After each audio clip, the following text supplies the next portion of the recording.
Niyanig ng magnitude 6 na lindol ang Southern Taiwan kaninang madaling araw. Nakunan pa sa CCTV ang paghulog ng mga gamit sa isang pamilihan dahil sa lakas ng lindol kaninang 12:17 a.m.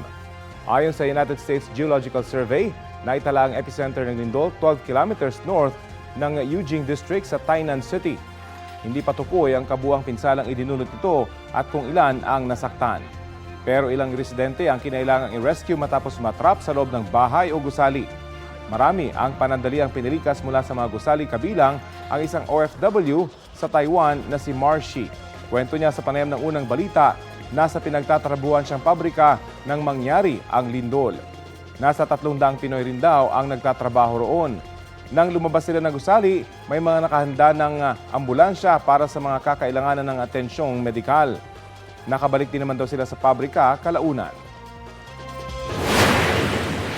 Nung paglindol po, sir, lahat po kami ay lumabas po kami ng aming pabrika po. Nung that time talaga na naglindol, sir, grabe, super lakas po. Dito po kasi tumama talaga mismo dito po sa Tainan po, yung lindol po talaga.